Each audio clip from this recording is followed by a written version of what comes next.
Sudan is in the middle of civil war and Ukraine is helping the Sudanese Armed Forces to fight against the rebels from the Rapid Support Forces that are backed by Russia. All the sides of this war are pursuing their own interests in the region, and no matter how this war ends, it is already changing Africa's political landscape.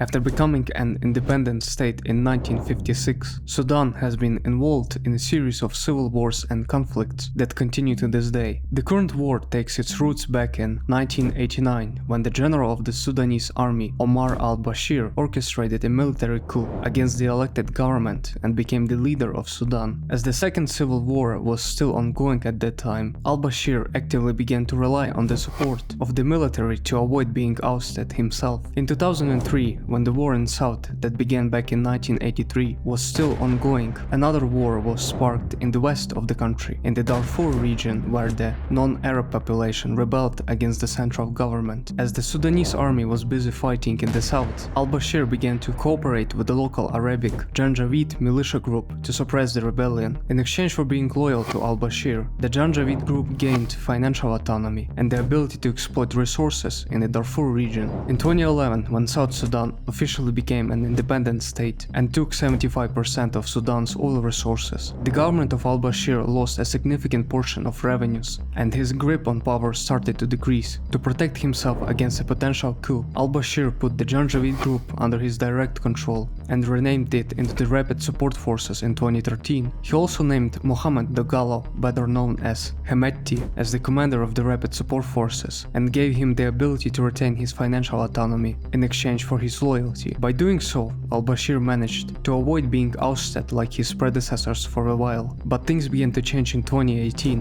when the economic crisis hit Sudan. The inability to generate significant oil revenues, along with the decision to allocate most of the 2018 budget to the security of al-Bashir himself, led to a spike in inflation and the deterioration of the economic conditions for the citizens of Sudan. That is why in late 2018, the Sudanese revolution began as citizens went to the streets to demand the resignation of al-Bashir and the change of the country's economic policy. The Rapid Support Forces and the Sudanese army saw that al-Bashir was losing control of Sudan and decided to cooperate and oust him at the beginning of 2019. The day after al-Bashir was ousted, the general of the Sudanese army, al-Burkhan, became the de facto leader of the country. But the power struggle didn't end there, and it took a couple of additional years to try and resolve it. While al-Burkhan was ready to give away power to the civilian government at the beginning of 2023, he wanted to reach an agreement to integrate the RSF into the Sudanese Armed Forces in the next 2 years. While the head of RSF, Hemeti, said that he would agree to do so only 10 years from now. When both sides failed to find a compromise, fighting erupted in April of 2023, and it continues to this day. Right now, the RSF, under the leadership of Hemeti, controls the western part of Sudan, along with the capital of Khartoum, while the Sudanese Armed Forces, under the leadership of al-Burkhan, control the eastern part that gives them access to the Red Sea.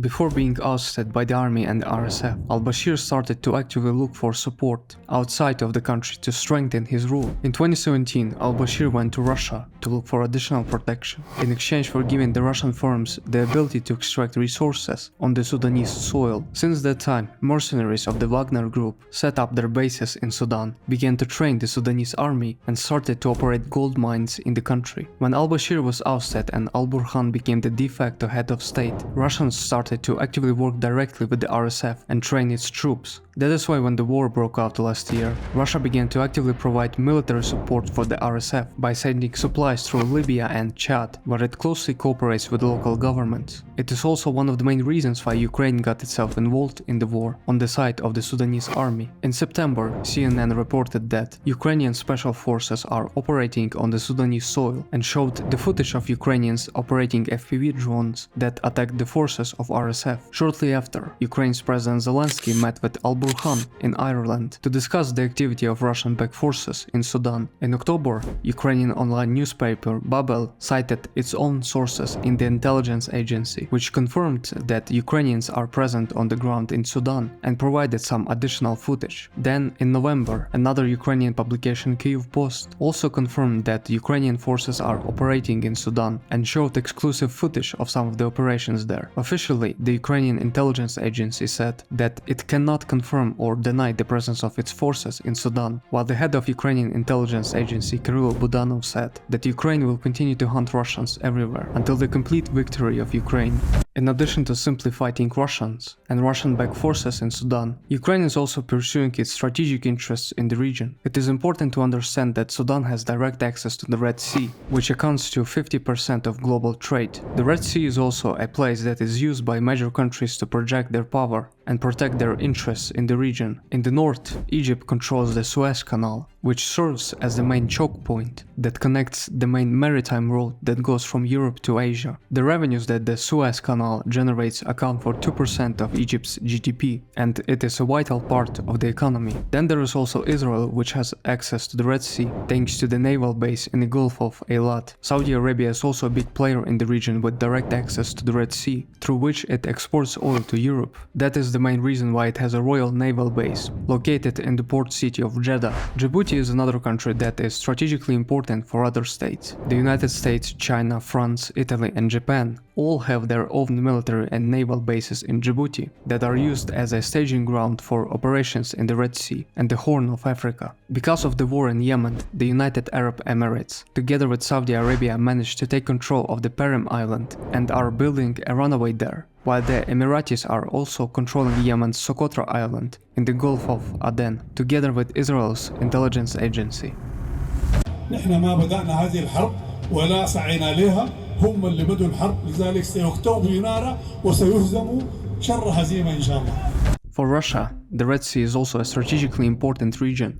After Russia's full-scale invasion of Ukraine in 2022, European countries began to diversify their supplies of oil and oil products, which prompted Russia to look for new clients in the east. Today, 31% of Russia's budget revenues are generated thanks to the sale of oil, and most of the oil trade is conducted with the use of ships. Most of the time, the oil is transported from the Russian Baltic and Black Sea ports through the Red Sea to the biggest clients, which are China and India. Considering the importance of oil revenues for Russia, which help it to finance its war against Ukraine, Russia decided to improve the protection of its oil trade routes in light of Western sanctions against its economy. It already established a naval base in Syria in the city of Tartus a few years ago, after it directly got itself involved in the Syrian war on the side of the Assad regime, to have a presence in the Mediterranean Sea. Now Russia was looking to open a naval base in the Red Sea, either in the Eritrean city of Assab or the Somaliland city of Berbera. However, a few weeks ago, Ethiopia signed a new deal with the government of Somaliland, which is not recognized by most countries as an independent state and is technically considered to be a part of Somalia. The deal states that Ethiopia will receive a 50-year lease to use the port of Berbera and build a naval base nearby to have direct access to the sea. At the same time, Ethiopia is threatening Eritrea with another war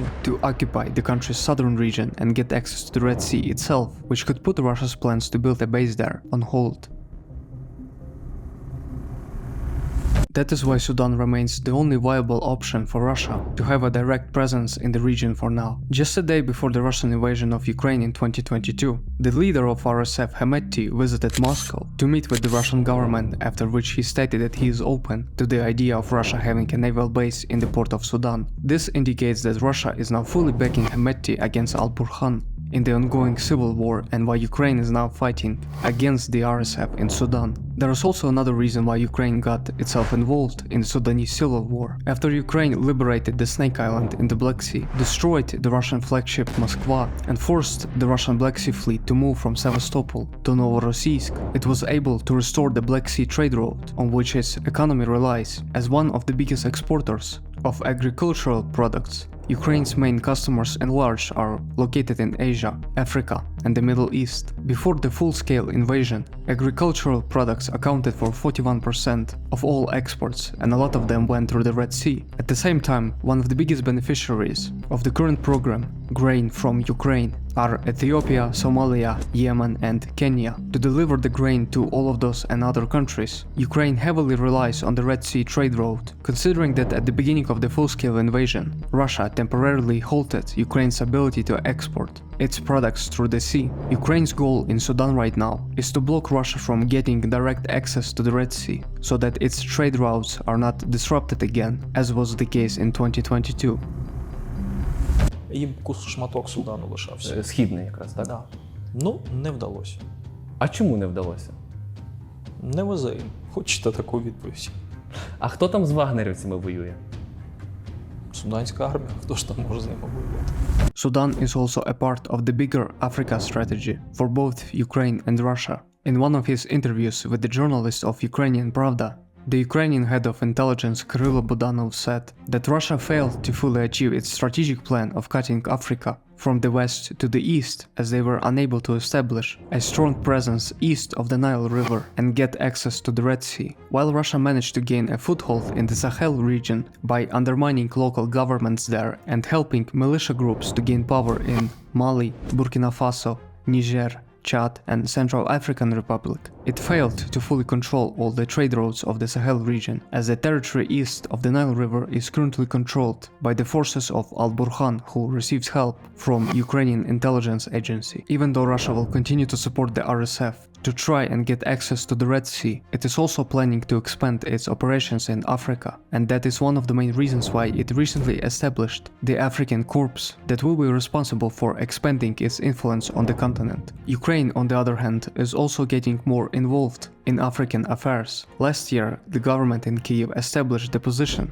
of Special Representative of Ukraine for the Middle East and Africa, and outlined the plan to open new embassies in countries where there was no presence in the past. Ukraine is also in the middle of expanding its Grain from Ukraine program to other African countries that are experiencing a rise in population that already increases the need for more food. In addition to Ethiopia, Somalia and Kenya, Ukraine intends to add countries such as Nigeria, Sudan, Mozambique, Malawi, Madagascar, Djibouti, Liberia, and Mauritania into the program to help them deal with the ongoing food crisis. Ukraine is also looking for ways to gain the support of as many African countries as possible for its peace plan that intends to end the Russian war against Ukraine. That is why it is safe to say that the involvement of both Russia and Ukraine in the war in Sudan is only a part of the bigger strategy, as both countries fight for more influence in Africa.